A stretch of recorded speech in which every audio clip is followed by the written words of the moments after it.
Good morning, everyone. It's the 11th of January, Monday. Although, do the days of the week even matter now? Do you remember, like, when we were kids, that period between Christmas and New Year, you had no idea what day of the week it is? Now, in perma-lockdown, every day feels like Sunday. So we're here at the symptomatic COVID test center. And I just want to say a few updates. It's all kicking off again like it was back in March, April time. And it's worth doing a regular coronavirus update just to see where we all are. So, United States is out of control. It's about 400,000 dead. They're getting about 3,000 to 4,000 dead every day. Now, Britain, with a population that is 5 times less, we're getting almost 33% of what America's managing. Like, we're doing about 1,000 dead a day all across. Now, a couple of things I want to talk about today is, first of all, the mutations, the strains. And the second thing is called, what are we going to do about China? So, SARS-CoV-2, when they first started analyzing it, the Western mainstream scientists, they were very careful, very hesitant to say, oh my God, this is a Chinese bioweapon that leaked from the Wuhan Institute of Virology. Instead, they gave clues. They said to us, if you could read between the lines, you can figure out yourself. The tentacles of Chinese money dig deep into Western media, Western universities, Western schools, Western corporations, and so people are scared to upset the Chinese Communist Party, because any large Chinese company, you follow the trail, eventually it turns into the CCP, the Chinese Communist Party. So, for months now, it's a very badly kept secret that the female bat scientist, Dr. Bat, she's a virologist at the Wuhan Institute of Virology. She was tinkering away, and of course, Chinese health and safety is very similar to Chinese respect for human rights. So, of course, the virus came out.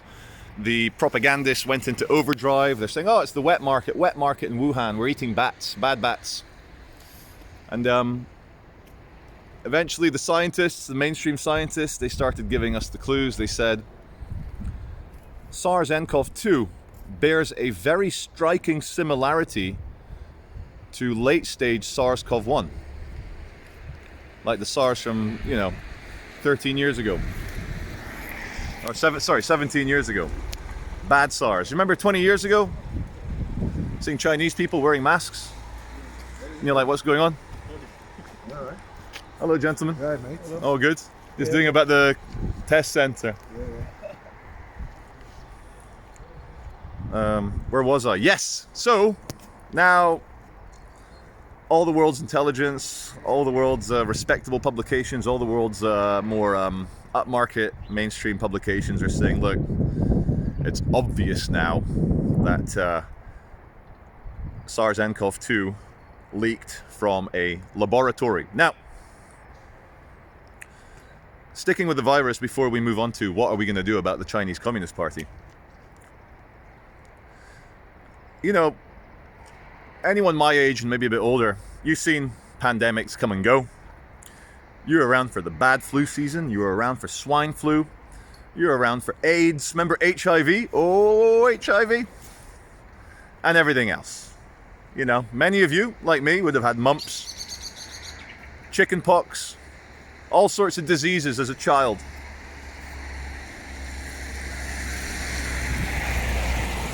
And let me just ask, have you ever, in the history of viruses, viri, have you ever heard of a virus all of a sudden mutates and it's 70 to 80% more pathological, more spready? The technical term is it has a 70% increase in pathogenicity. Now, what virus does that? I've never heard of the common cold doing that. I've never heard of chickenpox, rubella, mumps. Never heard of any of these diseases all of a sudden, out of nowhere, just suddenly almost twice twice as infectious, not a bit more infectious. There's a new strain in South Africa. There's a new one in Japan. It was in the press yesterday. Scientists don't know if the Japanese strain will be dealt with by the various vaccines around the world. So it's funny how I've kind of gone full circle on this this bug. To start with, I thought, yep, Chinese lab creation, horrific. I looked at all the bodies being stacked in Beijing, China, all those leaked videos out of hospitals, people twitching with the Chinese cough and sneeze. And I thought, oh, here we go, here's a virus with a 10% mortality rate. Initially, because testing was so bad, 1 in every 5 people that tested positive went to the grave. That was a 20% mortality. Now, of course, it's down to about 1%. I better move, there's cars and stuff coming past. So, in terms of continuing full circle, initially I thought it was the end of the world, that, you know, outbreak, this is the worst virus ever. And then just walking through here, please. Yes. People arriving for coronavirus tests. Initially I thought between 7 and 15% mortality, end of the world. Then it turns out that the virus is a bit like Wayne Rooney. It selects the wrinklier amongst us for taking down. And then I thought the whole lockdown thing was a prelude to the Great Reset. So let's bring financial chaos. Let's, you know, by the time this is all over, the peasants won't even have a choice. They'll be begging for the Great Reset. They'll be begging for debt relief. They'll be begging for universal basic income. That's what I thought. And now it's gone full circle again. Now, to put my tinfoil hat back on a little bit, it's almost as if China thought, how can we be dominant on the planet? I know. Let's have a little local release of a virus in our Wuhan thing. Because we are an authoritarian, crazy regime, we can lock down, we can treat everyone like inmates, and if everyone's an inmate, then yes, the virus will disappear in a few weeks. But what we'll do, and this is where we move smoothly, flawlessly into what we're going to do about the Chinese Communist Party. So, anyway, very last thought. So in Japan, Britain, South Africa, Japan and Britain are massive adversaries, ideological adversaries of China. And ooh, what a coincidence that suddenly new strains, hyper advanced new strains, that is like, it's doubled the body count, the daily body count in the UK from about 500, 600 a day.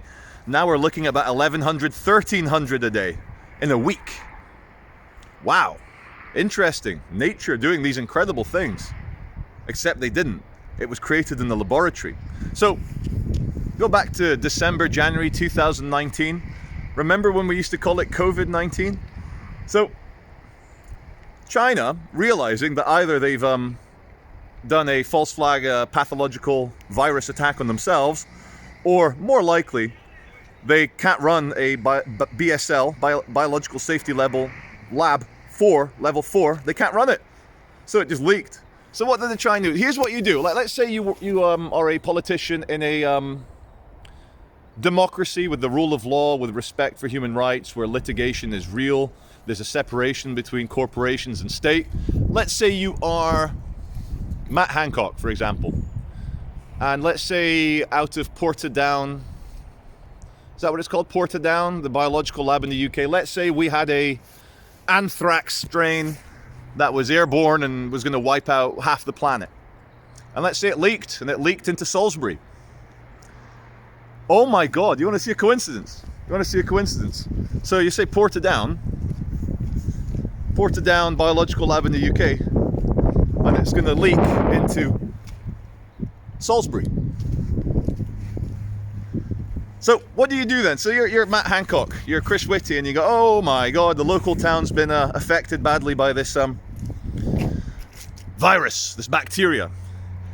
The last thing you do is you don't keep Heathrow, Gatwick, Stansted, Edinburgh, London, Newcastle, Manchester, Birmingham. You don't keep these airports open.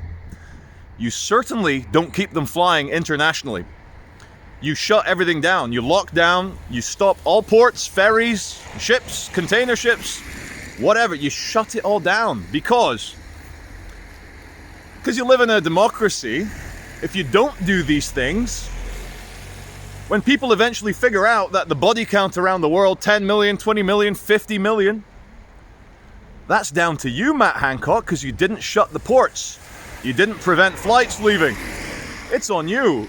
But our Chinese communist brethren, because they are literally an authoritarian mafia state with zero regard for anything except total power. Got to read some of the publications from Mao Zedong, what he thought about power.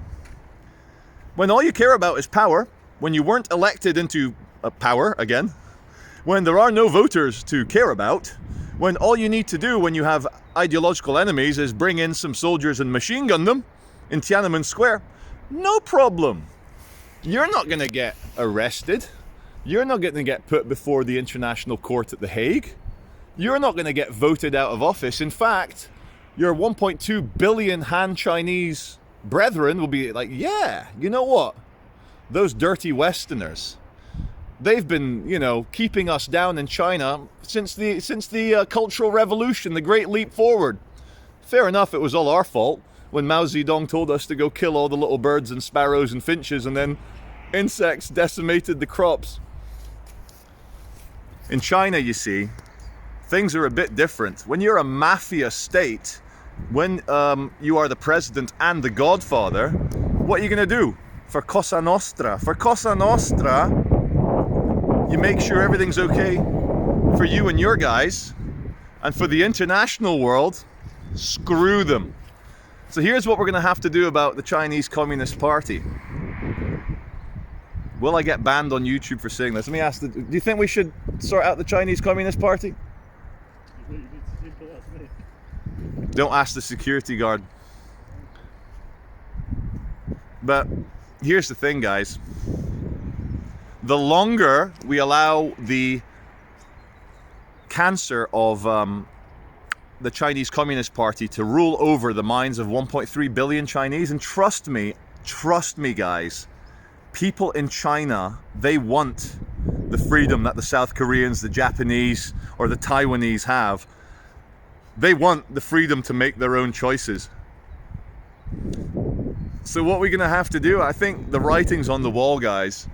What we need to do is somehow take out the tumor of the Chinese Communist Party while still not traumatizing the great Chinese people. And how are we going to do that? Well, an all-out war is probably a very bad idea. So what we need to do, we need to destabilize China until it collapses from within, and somehow stop the crazies. When the mafia is going down, crazies tend to do crazy things. So as China starts to collapse, and it will, all authoritarian, crazy mind control regimes do eventually collapse, because the foundation isn't as strong as liberty, freedom, and respect. It's just not. So when it does collapse, we got to make sure that we fill that vacuum with something decent, so that the world's biggest country doesn't go back to another mafia. Anyway, you all know what I mean is total war, absolute total war against the CCP. This is Charlie Veitch from outside the symptomatic coronavirus test center in Swinton. Take care.